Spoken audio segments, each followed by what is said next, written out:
حضرت قرظ بن اسامہ کہتے ہیں میں نے 80 سال کی عمر میں حضرت نابغہ جادی کی زیارت کی اور ان کے دانت 80 سال کی عمر میں بھی اولوں کی طرح چمک رہے تھے، اس لیے کہ رسول اللہ نے دعا دی تھی اللہ تیرے چہرے کی تیرے منہ کی مہر نہ توڑے۔ یہاں ایک جملہ کنائے میں کہنا چاہتا ہوں، جو شخص حضور کی مدح کرے اس کی صورت نہیں بگڑتی، اور جو حضور کی تعریف اور مدح کرنے میں بخل کرے مرنے کے بعد بھی اس کی شکل سلامت نہیں رہتی۔ اس لیے اگر چاہو کہ تمہاری صورت نہ بگڑے، تمہارا چہرہ سلامت رہے، تو رسول اللہ کی شان کے قصیدے پڑھا کرو۔ تو شعر کا حسن اور شعر کا قبا اچھی طرح حضور جانتے تھے، اور حضور علیہ السلام نے جو کلام فرمایا ہے، ہزاروں شعر حضور کی نثر پہ قربان۔ سل من قطع کا وات من حرم کا، حضور فرمایا جو تجھے محروم رکھے تو اس کی جھولیاں بھر دے، جو تیرے سے تعلق جوڑے توڑے تو اس سے تعلق جوڑ۔ حضرت عبداللہ ابن سلام کہتے ہیں میں مناظرہ ہی کرنے آیا تھا اور یہی جملے حضور کہہ رہے تھے، تو کہتے ہیں میں حضور کے چہرے کو دیکھا اور یہ سونے جملے حضور کی زبان سے سنے، پھر میں تو آیا تھا مناظرے کی تیاری کر کے، اور حضور نے کہا عبداللہ ابن سلام آؤ کدھر آئے ہو؟ میں نے کہا حضور نوکر بننے آیا ہوں، تیری تک کے ادامہ میں مرید ہو گئے۔ تو شعر تو قربان ہے حضور کی نثر پہ۔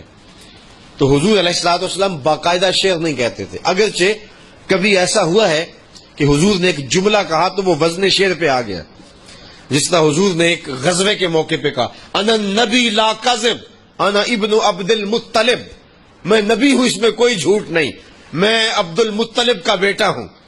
تو یہ بالکل وزن پہ آ گیا، قافیہ بھی ہے، ردیف بھی ہے، وزن شعری بھی ہے، لیکن اس کو شعر نہ کہا جائے گا، کیونکہ شعر کی تعریف میں یہ لکھا ہے وہ کلام موزوں جو قصدن کہا گیا ہو وہ شعر کہلاتا ہے، جو بغیر قصد کے کہا جائے تو وہ شعر نہیں کہلاتا۔ بعض کا آپ بھی کوئی ایسی بات کرتے ہیں تو بالکل وزن ہو جاتا ہے، بلکہ قرآن مجید کے اندر بھی بعض آیات ہیں تو تختی کرے تو بالکل وزن شعری پہ ہیں۔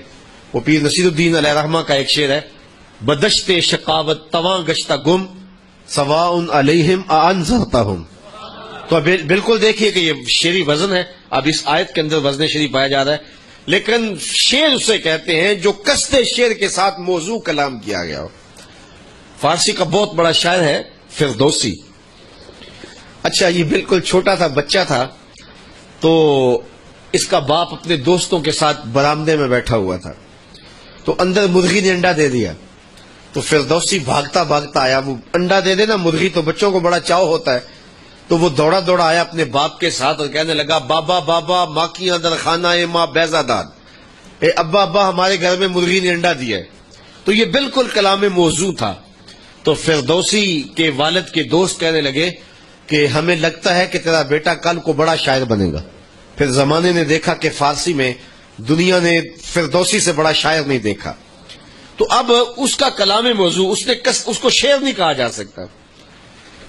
تو یہ غیر ارادی طور پہ جو ہے کلام موضوع زبان پہ کبھی آ جاتا ہے۔ مجھے بچپن کی بات یاد آ گئی، بالکل ہمارے گھر کی بیک پر وہ ہماری حویلی ہوتی تھی، تو ہم نے ایک بھینس خریدی، تو وہ روز جو ہے وہ بھاگ جایا کرتی تھی، تو ایک دم باندھ کے آئے تو میں نے چھوٹے بھائی کو بھیجا، میں نے کہا دیکھ کیا وہ کم بخت کہیں بھاگ نہ گئی ہو۔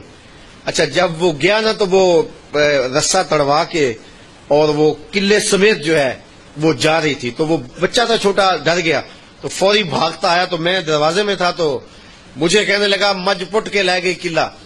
یہ بالکل وزن شعر ہے، تو بے ساختہ میری زبان سے نکلا لا حول ولا قوت الا باللہ۔